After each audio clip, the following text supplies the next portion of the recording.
You know, a pastor came to me the other day and he said, Papa, I came for counsel. I said, what is the counseling for?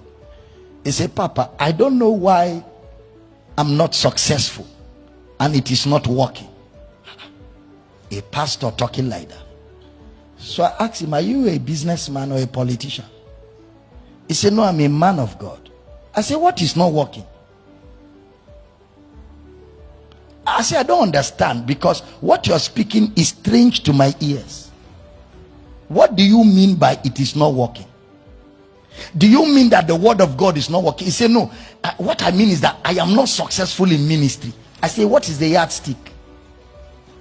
What yardstick are you using to measure it? He was quiet because he knew I was getting at something important. I said, I know your problem. You think making it in ministry is car, escort car, pilot car, and then a big jeep in between, a big house, and church with crowd making it. I said, that's wrong.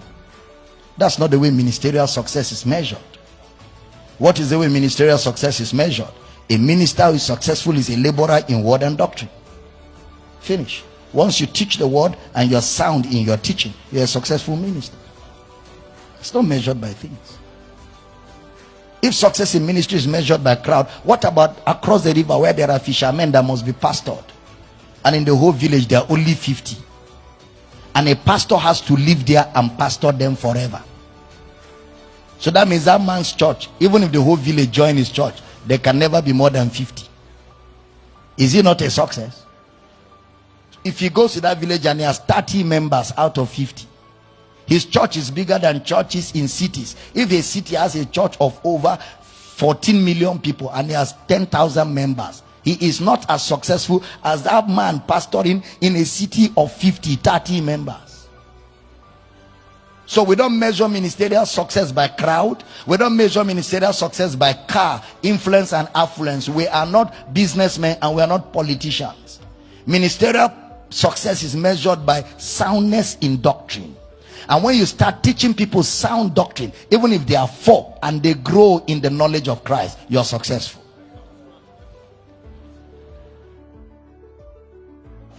That's why Jesus said his church is where 2 are.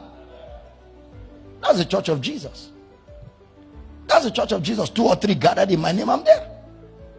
That's the church of Jesus. But we human beings, we have brought worldliness into the church. So we use the yardstick that unbelievers use to measure success. We brought it into the house of God. Which is why some young pastors are under pressure, and some of them go to native doctors to collect things and use it to be pulling crowd.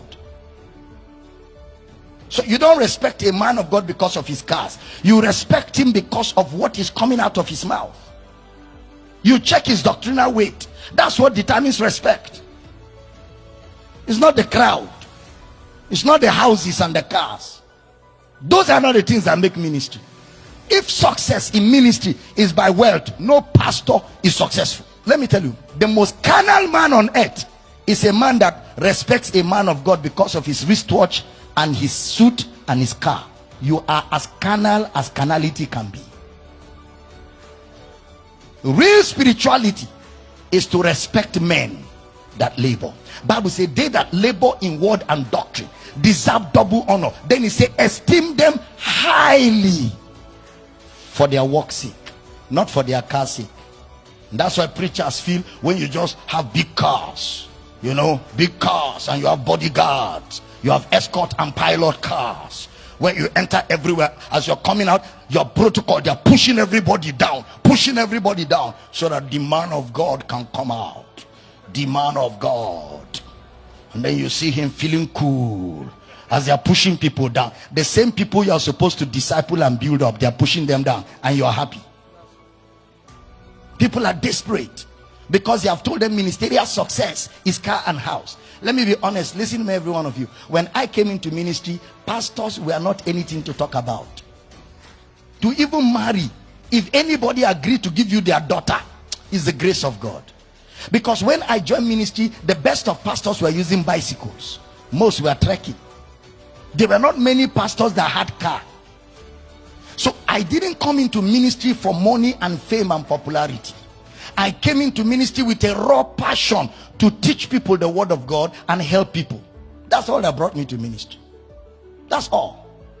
And I didn't join ministry at old age. I entered ministry as a young boy with all my potentials to be as successful as anybody in the secular. But I chose to consecrate that for ministry. It's not about houses and cars. It's not about all of that.